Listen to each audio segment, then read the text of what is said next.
લોકસભાની ચૂંટણીઓનો માહોલ જામ્યો છે ત્યારે સંદેશ ન્યૂઝની ટીમ હાલ સયાજીગંજ વિધાનસભામાં આવી છે, કારણ કે આ વિધાનસભાઓ મળીને જ લોકસભાની બેઠક થાય છે। ત્યારે શું વિકાસ હજુ પણ થવા જોઈએ, શું વિકાસ થયા છે, જનતા શું ઈચ્છે છે, તેની સાથે વાત કરીએ। મિડલભાઈ, સયાજીગંજ વિધાનસભાની જો વાત કરીએ, કારણ કે હવે 5 વિધાનસભા શહેરમાં છે અને આ બધું મળીને જ લોકસભા થતી હોય છે, સયાજીગંજ વિધાનસભામાં શું હજુ પણ કામ થવા જોઈએ, શું થયા છે, શું લાગે?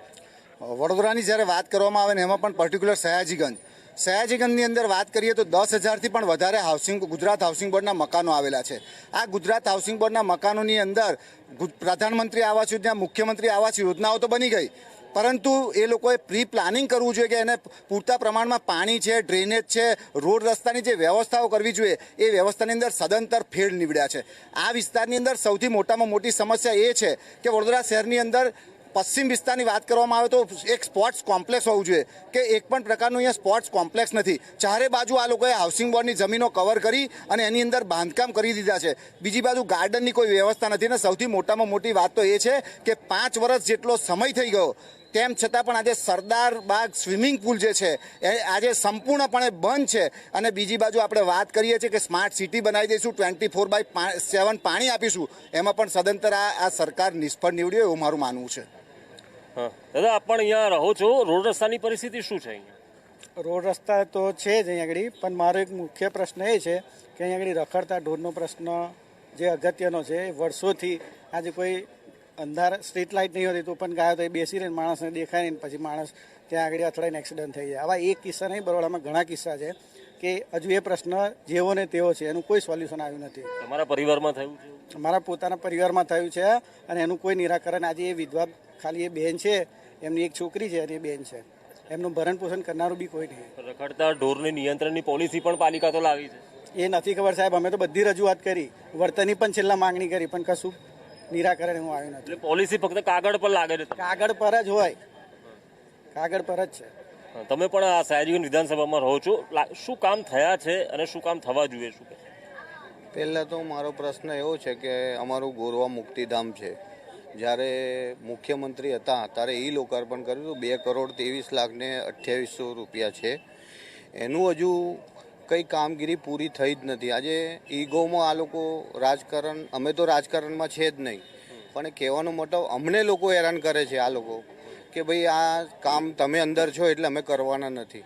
હવે મુખ્યમંત્રી હતા અને અત્યારે વડાપ્રધાન બની ગયા છે તોય એનું કામગીરી પૂરી નથી થઈ। તો અમારી તો એક જ માંગ છે કે ભાઈ આ સ્મશાન વહેલી તકે પૂરું કરો, કેમ કે આની અંદર તમે રાજકારણ ના રમશો, સ્મશાનની અંદર એટલે સ્મશાનમાં પણ હવે રાજકારણ રમાય છે। અચ્છા, લક્ષ્મીપુરા તરફથી આપ આવો છો, સયાજીગંજ વિધાનસભામાં લાગે છે, લક્ષ્મીપુરામાં તળાવનો ખોટો મુદ્દો છે। હા, એ લક્ષ્મીપુરા કોરોના પહેલા 3,39,00,000 રૂપિયા ફળવાયા હતા લક્ષ્મીપુરા તળાવ ખાતે, પણ મને એવું લાગે છે કે 10 લાખનું પણ કામ થયું નથી। તો હવે એ પૈસા કઈ ગયા? અમારે આપણે ટેક્સ ભરીએ છીએ કોર્પોરેશનમાં, એ તો બધો ચાવજો થઈ ગયો ને। રજૂઆત કરી? હા, રજૂઆત કરીને આપણે સીએમ જે નંબર આપે છે ને વોટ્સઅપ પર, અમે ફોટા પાડીને પણ મોકલ્યા। હા, એમાં પણ ફોટા પાડીને અમે મોકલ્યા હતા। તળાવની શું પરિસ્થિતિ? તળાવ તો એકદમ ગટર જ છે। હા, ગટર જ બનાવી દીધું છે તળાવ, બ્યુટિફિકેશનના નામે માત્ર કશું જ નહીં, અને ખર્ચો કર્યો છે। હવે એવું કે છે નવેસરથી ટેન્ડર ભરીશું, આ કરીશું, અરે પણ પહેલા જૂના પૈસા શું કર્યા? પૈસા તો જનતાના જ હતા ને। સરકારી સ્કૂલની રોડ રસ્તાની સામાન્ય જે પ્રાથમિક સુવિધાઓ હોય, રોડ રસ્તા, પાણી, એની શું પરિસ્થિતિ છે? સરકાર જે સ્માર્ટ સિટીની વાતો કરે છે તે પ્રમાણે મારા મધુનગર વિસ્તારમાં 1 કિલોમીટર દૂર પણ એક સ્કૂલ નથી સરકારી। બીજા નંબરમાં ત્યાં હાલમાં પણ ગટરો ઉભરાય છે, હાલમાં ગંદુ પાણી આવે છે, હાલમાં ત્યાં ટ્રાફિકની સમસ્યાઓ છે, રોડની સમસ્યાઓ, કોઈ એનું નિરાકરણ હજી જૂનું મધુનગર વિસ્તાર જૂનો કોઈ એમાં સ્માર્ટ સિટી અંતર્ગત કોઈ સ્માર્ટ રસ્તાઓ કે કોઈ સ્માર્ટ પાણીની સુવિધા નથી, હજી તક બની નથી। એટલે એવું કહેવા માંગુ છું કે સ્માર્ટ સિટીમાં જાણે છે જ નહીં? હા, સ્માર્ટ સિટી બહાર જ છે, જે જૂનું હતું એ જ મધુનગર છે, હાલમાં પણ એ જ મધુનગર છે। શું કે પ્લસ વેરા એટલા વધારે છે કે એ પૈસા શું કરે છે એ કંઈ ખબર જ નથી પડતી। હા, અટલ બ્રિજ તો બન્યો છે ને દાદા અહીંયા સૌથી લાંબો?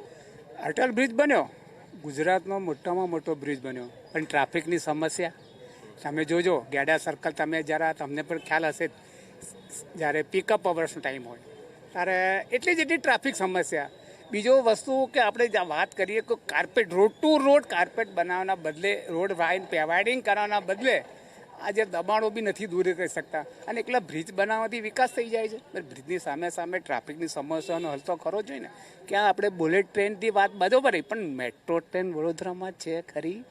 વડોદરામાં BRTS ખરી? સુરતમાં જો, અમદાવાદમાં જો, રાજકોટમાં પણ હશે કદાચ. તો આ BRTS આ પ્રાથમિક ટ્રાન્સપોર્ટેશનના જ વાત છે, એમાં તો આપણે વડોદરા ક્યાંય નથી દેખાતું. તો શું આપણે વડોદરાની પ્રજા ખાલી વોટ આપીને છૂટી જવાનું? ભાઈ આપ પણ અહીંયા આવ્યા છો, અહીંયા ચા પીવા ઘણા બધા લોકો આવતા હોય છે. વડોદરાનો વિકાસ થયો નથી તેવું મોટાભાગના લોકો તો કહી રહ્યા છે. આપ શું માનો? જો bullet train, express highway, goods train, આ બધો ડેવલપમેન્ટ સેન્ટ્રલ ગવર્મેન્ટે વડોદરા શહેરમાં કર્યું છે.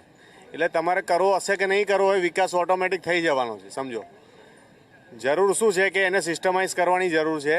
આજે કોઈ ટીપી સ્કીમો ખુલ્લી છે નહીં. 38 વર્ષથી ટીપી સ્કીમો ખુલ્લી નથી. નવી નવી ટીપીઓ પાડે છે, જૂની ટીપીમાં કોઈ સુવિધા આપવાની નથી. સૌથી મેઇન પ્રશ્ન એ છે કે ટીપી સ્કીમ ખુલે તો નવી જૂના જે વર્ષોથી લોકો રહે છે એમને પ્રાથમિક સુવિધા મળે, એમને મેડિકલ ફેસિલિટીથી લઈને દરેક પ્રકારની ફેસિલિટી મળે. એના સિવાય સૌથી